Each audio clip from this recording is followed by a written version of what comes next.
Yann Gary peut-il faire l'exploit ce samedi, dans la nuit de samedi à dimanche, contre Islam Makhachev? Peut-il battre l'homme qui est un peu estimé comme le nouveau GOAT, du moins par beaucoup, du moins dans le top 5 pour la globalité des fans de MMA? Islam Makhachev, évidemment excellent combattant, ne le présente plus. Yann Gary arrive un peu en tant que outsider, et je trouve ça un peu étonnant que les gens sous-estiment Yann Gary, surtout dans une époque où on l'a vu cette année, les favoris ne sont pas toujours ceux qui gagnent, loin de là. Donc voilà, j'aimerais faire une petite vidéo parce que on va pas se mentir, la carte de l'UFC 330 elle pue sa race. Je vais être très honnête avec vous, j'ai vraiment pas envie de regarder ça. Mais voilà, peut-être que je pense que je regarderai parce que j'adore Islam Makhachev, que ça va être un très joli combat. Mais la carte donne pas du tout envie. C'est une carte qui est très médiocre. Après, on s'en doutait, suite à l'UFC Maison Blanche où ils ont envoyé toutes les grosses stars. Il fallait bien qu'on se tape un event pendant les vacances d'été où ça allait être de la merde en boîte. Et bah voilà, c'est cette UFC 330 qui sur papier était quand même un peu prometteur. Au final, c'est un peu sauvé par son main event. Mais ce main event, il y en a beaucoup qui le jugent comme nul dans le sens où bah, il n'y a pas de suspense. Croyez-moi bien que je vais vous montrer dans cette vidéo par A plus B que ce main event, c'est l'un des combats les plus serrés qu'on a cette année. C'est un combat qui est vraiment pour le coup du 50-50. Je déteste dire qu'un combat est du 50-50 parce que généralement, quand je fais des vidéos pronostiques, j'adore mettre 60-40 parce que à chaque fois il y a toujours quand même un mec qui est favori. Dans cette vidéo, je vais vous dire à la fin mon pronostic, mais je vais vous dire pourquoi ce combat est intéressant, pourquoi Yann Gary est un challenger très intéressant, pourquoi il pourrait gagner ce week-end face à Islam Makhachev. Mais du coup, pas de preview de la carte en entier, mais voilà, vous aurez peut-être mes pronostics vite fait, je vous les mets comme ça. Mais sinon, bah voilà, vous aurez mon pronostic du main event et c'est ce qui est important. Bref, vous l'aurez vu, le son est normalement bien meilleur que dans les anciennes vidéos, donc n'hésitez pas à vous abonner, à liker, à partager. Je vais essayer de vous sortir plusieurs vidéos incessamment sous peu. Je sais que je dis ça à chaque fois, mais voilà, je suis désolé, j'adore dire ça. Je fais un petit parallèle, une minute très rapide, attention. L'UFC Paris, énorme carte en préparation. Presque tous les combats sont officiels. Au moment où je tourne ça, il y a Axel Sola contre Faresiam qui a été annoncé. Combat extraordinaire. Axel Sola qui a gagné contre Ismaël Bonfim. Ça fait un petit moment que j'ai pas sorti de vidéo parce que j'ai été en vacances aussi. On est déjà en août, les vacances ça passe beaucoup trop vite. Après la rentrée, ça va être super dur parce que je suis en études sup, donc faire plus de vidéos. Donc abonnez-vous, likez, mettez des commentaires, au moins je vous ferai des vidéos. Je ferai au moins une vidéo preview ou review de l'UFC Paris parce que la carte est quand même immense. Je sais que les gens disent elle est nulle, croyez-moi bien, un avis. Vous préférez qu'on ait cette carte de l'UFC Paris que la carte de merde qu'on se tape ce week-end parce que à part Islam Makhachev, Yann Gary, la carte elle est vraiment nulle, hein. Je sais que je le dis depuis 20 fois, mais regardez la carte, pitié, c'est une carte de Fight Night, c'est vraiment un truc de fou, hein. Bref, ne chie pas sur la carte du l'UFC Paris. L'UFC Paris ça va être un énorme banger. Bon courage à nos combattants français, on a beaucoup de nouvelles signatures. Hâte de voir ça, félicitations à Noah Gugnon qui a gagné son combat en 1 minute, non, peut-être un peu plus, je sais plus, mais excellente victoire. On a eu des très bonnes cartes, des gros finishes ces dernières semaines. Je reviens en force sur une carte qui pue la merde, mais c'est pas grave, on est parti. Preview de Islam Makhachev contre Yann Gary, abonnez-vous, likez, on est parti. Alors déjà, je sais pas comment vous pouvez dire que le combat n'est pas intéressant quand on a un mec comme Islam Makhachev dans le main event, dans le combat. Islam Makhachev, c'est quand même l'une des plus grosses stars de l'UFC actuellement. Depuis que Ilia Topuria s'est un peu chié la gueule en affrontant Justin Gaethje, bon bah évidemment, maintenant c'est un peu Islam Makhachev qui a repris le devant de la scène. Toujours bon de rappeler évidemment en tant que hitter de Topuria que Islam Makhachev l'aurait mélangé, même en lightweight, hein, vraiment il l'aurait mélangé. Bref, maintenant que ça s'est dit et tout, Islam Makhachev, ça reste une immense star. Maintenant, les gens lui chient un peu à la gueule pour son dernier combat contre Jack Della Maddalena, où globalement, il l'a collé un peu pendant 5 rounds, très bon takedown et tout, très joli, très technique, mais les gens lui ont un peu chié à la gueule en disant que le combat était chiant. Je suis un peu d'accord, le combat c'est pas le plus divertissant à regarder, mais franchement, j'ai regardé la highlight pour préparer cette vidéo, franchement, il est quand même très très fort et franchement, faut applaudir la perf. Jack Della Maddalena, il est quand même très solide. Ce qu'il lui a fait, c'est un truc de fou et Islam Makhachev est l'un des meilleurs au monde. Maintenant, il affronte Yann Gary. Yann Gary, je sais que les gens vont pas être d'accord avec ce que je vais dire, mais pour moi, Yann Gary, c'est le pire match-up possible pour Islam Makhachev. Parce que Yann Gary, c'est un combattant qui est extrêmement polyvalent. Et dans le reste de la KT, globalement, il n'y en a qu'un seul qui est comme ça, c'est Carlos Prates. Carlos Prates qui, pour moi, est le meilleur welterweight du monde actuellement. Il n'y a personne qui fait mieux que lui. Le mec est excellent, il a mis KO Leonard Edwards facile, il vient me défoncer, j'ai été la Madeleine, mais une perf de fou. La perf de l'année, à mon avis. Et franchement, ça va être dur de le battre. Franchement, il est à son prime. Je pense que s'il affronte Yann Gary, il bat Yann Gary. Et s'il affronte Islam Makhachev, je pense qu'il bat Islam Makhachev. Au moins, on met les choses à plat, voilà, je le dis comme ça. Euh, Maintenant, ce qui est bien avec Yann Gary, du coup, c'est qu'il est polyvalent. Et je sais que les gens ont dit j'aimerais bien voir Michael Morales contre Islam Makhachev. J'aurais bien aimé aussi parce que j'adore Islam Makhachev et que ça aurait été un combat hyper facile. Et pour la legacy d'Islam Makhachev, comme le mec était invaincu, ça aurait été vachement cool. Parce que Michael Morales, en fait, il est là parce que c'est un weight bully. Le mec est super lourd pour une catégorie welterweight. Le mec a un physique vraiment de heavyweight. Et le mec combat en welterweight. C'est ça qui fait qu'il gagne. Maintenant, sa meilleure victoire en carrière, c'est Sean Brady. Et Sean Brady, il est pas dingue. Donc, Sean Brady s'est quand même il s'est pris un TKO contre Belal. C'est quand même une perf assez dingue de faire ça. Maintenant, euh, il y a Yann Gary. Ce qui est bien du coup, c'est que lui, il est polyvalent. Il a un très bon sol, un très bon striking. On l'a vu contre Carlos Prates, on l'a vu au sol contre MVP. Le mec est très polyvalent. Et pour moi, c'est le pire match-up que Islam Makhachev peut avoir. En fait, je pense que, je dirais pas que ça a été choisi par Islam Makhachev, même si je pense que ça a été comme un peu choisi. Il a voulu monter surtout quand Jack Della Maddalena était champion, parce que Jack, il est très petit. En fait, il fait de la taille d'Islam Makhachev, voire il est plus petit, je crois, ou peut-être un peu. Il n'a pas une grosse différence de taille. Niveau poids, c'est pas un gros welterweight. Jack Della Maddalena, s'il affronte Michael Morales, on va voir que c'est pas du tout la même chose. En fait, Islam Makhachev et je choisis le bon match-up. Jack Della Maddalena, c'est un bon striker, mais une fois qu'il est au sol, ben voilà, on a vu son sol, il est pas dingue. Surtout qu'Islam Makhachev, il est vraiment top tier au niveau du sol. C'est l'un des meilleurs au monde. Jack, c'était facile. Contre Yann Gary, ça va être beaucoup plus difficile pour Islam Makhachev. Yann Gary, il a une bonne défense de lutte quand même, et globalement, il arrive à faire des bons takedowns. Il a takedown MVP, ce qui lui a fait gagner le match. Contre Carlos Prates, ça lui a aidé à gagner le match aussi, ses takedowns. Donc, en fait, c'est un combattant qui est très polyvalent et qui, debout, va réussir un très bon striking et va réussir aussi à tomber au sol s'il le veut, si vraiment il voit qu'il est trop en difficulté. Maintenant, évidemment, lutteur contre lutteur, c'est le meilleur lutteur qui gagne, et le meilleur lutteur, c'est Islam Makhachev. Parce que le problème, c'est que quand t'es polyvalent, c'est que t'es bon partout, mais t'es pas excellent partout. C'est-à-dire que quand t'affrontes un mec qui est excellent dans un domaine, bah, il va être meilleur que toi dans ce domaine. Ce qui fait que, ce qui fait que le combat est très serré, c'est que j'ai des doutes sur le sol de Yann Gary. Je sais pas si Yann Gary il a un excellent sol ou pas. Pour moi, il a un très bon sol, donc ça va annuler contre Islam Makhachev. Mais si son sol est mauvais, bah Islam Makhachev va le dominer. Pour moi, son sol est bon.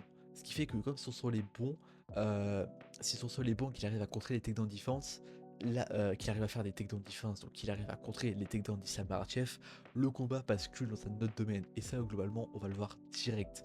C'est-à-dire que Islam Makhachev, c'est un combattant qui fait des takedowns quand même assez vite. Il prend un peu son temps, disons 2-3 minutes, mais au bout de 3 minutes, il y va, surtout au premier round. À partir du deuxième, troisième, quand il affronte Jack, il enchaîne beaucoup plus vite au début du round parce qu'il sait que Jack il va rien faire. Maintenant, Yann Gary, tout son combat va se jouer au premier round, c'est pour ça que le combat est super intéressant. C'est qu'en fait, le début va montrer ce qui va se passer. Le combat sera beaucoup moins intéressant si Samarchev, 2 minutes de combat, premier round, takedown facile, il le maîtrise. Si 2 minutes de combat, il part sur un takedown et Yann Gary le contre, là, voilà, faut le kin. Là, faut regarder avec attention parce que c'est un combat qui sera du coup beaucoup plus intéressant. Euh, Yann Gary, si contre les hommes au sol, debout, j'ai aucun doute sur le fait qu'il soit meilleur que Islam Makhachev. Islam Makhachev, il est très bon. Ce qu'il a fait au visage de Dustin Poirier, c'est quand même une dinguerie. Maintenant, entre-temps, il y a une montée de poids. Et la montée de poids, ce qui joue en sa défaveur, c'est qu'il a passé la plupart de sa carrière en lightweight, ce qui veut dire qu'en welterweight, c'est pas un gros welterweight. Et que Yann Gary, il y a de fortes chances qu'il soit plus lourd que lui. Et globalement, un combattant qui sera plus lourd va frapper plus fort. Et le problème, c'est que du coup, Yann Gary, s'il va être plus lourd, son striking sera bien meilleur que celui d'Islam Makhachev. En fait, on le voit déjà, il a des meilleurs combos, il joue beaucoup sur les kicks. Alors attention, les kicks, ça peut lui jouer un mauvais tour s'il se fait choper le pied, Mais globalement, s'il arrive à bien gérer ça, qu'il fait des belles feintes et tout, Ian Gary, debout, il va le martyriser. Ça va être domination debout. Maintenant, faut voir. Issam Makhachev, on sait, il est entraîné par Khabib, il s'entraîne 24 heures sur 24. Le mec est excellent et globalement, il a un plan B. C'est pas son plan, c'est pas juste je fais des hommes au sol, si ça marche pas, tant pis. Il va s'entraîner énormément sur son striking. Il y a quand même des failles dans le jeu de Ian Gary, c'est pour ça que je dis que Ian Gary, s'il affronte Carlos Prates, il va perdre. Parce que Carlos Prates a trouvé le jeu, le point faible de Ian Gary. Il sait comment le battre. Ça veut dire qu'il y a quand même des points faibles. On le voit à la fin du combat contre Ian Gary Carlos Prates, round 4-35. Ian Gary il est en train de se faire dominer. Il y a un moment où il finit à 4 pattes en train de ramper. Voilà, il y a un moment où il va avoir du mal, Ian Gary. Il y a un moment où si sa main chef trouve la faille, c'est compliqué. Maintenant, ce qui fait que j'ai mis des doutes, c'est que bah, Islam Makhachev, il faut qu'il trouve la faille. Et s'il trouve la faille, comme Carlos Prates, il faut qu'il ait du KO power. Et le KO power d'Islam Makhachev, j'ai un peu de doute. Il a mis certes, oui, des bons coups dans sa carrière. Il a mis KO Volkanovski sur un head kick. Maintenant, sur du point, est-ce qu'il peut mettre un KO? Il a fait à Charles Oliveira un beau knockdown qui lui a permis d'aller chercher la soumission. Maintenant, est-ce qu'il va réussir à knockdown Isengari? Ça serait hyper surprenant, surtout au welterweight. Maintenant, le problème c'est qu'on n'en a pas vu assez sur le striking d'Islam Makhachev en welterweight. On n'a pas vu grand chose contre Javier Madlena. Javier Madlena en plus c'était plus un sac de frappe parce que bon bah voilà, il y a un truc. Et ce qui jouerait beaucoup en la faveur d'Islam Makhachev, c'est qu'en fait un striker qui est emmené au sol, s'il se fait contrôler pendant tout le round d'après, il va striker avec de la peur. Et JDM, dans le combat, on voit il strike avec de la peur, il fait pas comme contre Belal, où il va chercher des gros combos, il va chercher quelques coups, mais il a peur du takedown. Donc en fait, il fait pas un bon striking, son striking est beaucoup diminué. Et si Gary finit dans la même position, j'ai aucun doute que Islam Makhachev sera meilleur en striking. Et s'il est meilleur en striking, meilleur au sol, bah là il peut plus rien faire et Ian Gary finira comme JDM à se faire dominer. C'est ça qui fait que j'ai quand même des doutes. En fait, tout le combat se joue sur la takedown defense de Ian Gary. Et de ce que j'ai vu, en vrai, elle est pas dégueulasse. Le mec est quand même assez bon. Donc, est-ce qu'il va réussir à se faire emmener au sol? Je pense que Islam Makhachev l'emmènera au sol au bout d'un moment parce que c'est quand même 5 rounds. Maintenant, faut voir comment tu tombes. S'il arrive à revenir directement, bah voilà, ça sert à rien. Je pense au combat que j'ai revu il y a pas longtemps, Michael Chandler contre Justin Gaethje. Il y a un moment dans le combat où Justin Gaethje, il se fait takedown. Michael Chandler, il l'attrape par les deux jambes, il le retourne. Justin Gaethje, il contre direct, il se relève direct. Donc le takedown n'a servi à rien, à part peut-être scorer un peu de points. Mais sinon, ça n'a servi à rien du tout. Donc, Ian Gary, faut qu'il fasse la même technique, faut qu'il soit pareil, faut qu'il soit parfait sur sa défense de lutte, faut que le mec il arrive à ne pas tomber et que s'il tombe, il arrive à se relever direct. Et il doit faire ça contre l'un des mecs les plus forts au sol de ces dernières années. Pour moi, limite plus fort que Khabib au sol. Le mec est excellent au sol, donc en fait, c'est ça qui me fait peur, c'est que je me dis, le combat peut être comme chez JDM, totalement au sol, soit ça peut être 10 contre de Yangari pour pas aller au sol, et le combat finit en striking, et en striking, il y a un avantage pour Yangari. C'est pour ça que le combat est extrêmement serré, et que je vois pas pourquoi les gens disent le combat est pas serré, Islam va le détruire. N'enterrez pas Yangari. Alors bon, il commence à me faire chier un peu avec il sort un calendrier pour dire ouais dans 9 jours je deviens champion et tout. Mon gars, il est à Topuria, il a célébré avec sa famille un jour avant le combat contre Justin Gaethje sa victoire. Et bah mon gars, je peux te dire qu'il regrette. Donc, on va éviter d'y être Je suis pas un fan de Yann Gary du tout. Je suis vraiment un fan de Islam Makhachev, mais il n'y a aucune célébration à faire avant le combat, avant aucun combat d'ailleurs, parce que on l'a vu cette année, c'est l'année des upsets. Sean Strickland contre Khamzat Chimaev, Justin Gaethje contre Ilia Topuria, Hulberg contre Prochaska. C'est l'année des upsets. Donc même Justin Gaethje contre Pimblett, c'était un upset. Donc attention à Yann Gary. Je sais pas vraiment il a au niveau des cotes, mais je sais que Yann Gary est pas favori. C'est normal parce que Islam Makhachev il est invaincu, que Yann Gary, bon bah voilà, il a perdu contre Shafkat. Maintenant, est-ce que Yann Gary peut le faire? Pour moi, c'est vraiment du 50-50. Mais je vous l'ai dit, pour moi, il y a quand même un favori. Et pour moi, ce favori, ça reste Islam Makhachev.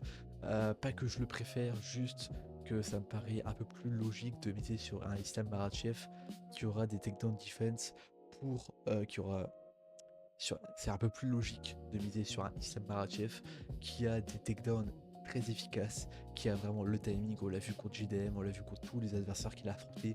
Le mec a le timing précis de quand t'amener au sol, quand tu baisses ta garde pour faire une soumission. Il est excellent là-dessus. Donc Ian Gary va devoir faire un combat parfait pendant 25 minutes. Et un combat parfait pendant 25 minutes, c'est très très compliqué. Donc, soit Ian Gary sort une perf extraordinaire et arrive à battre Islam Makhachev, soit Islam Makhachev conservera son titre.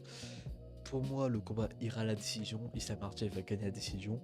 Euh, tout autre, tout autre résultat avantagerait, je pense, Ian Gary. Il soumettra pas Islam Makhachev parce que pour des raisons évidentes.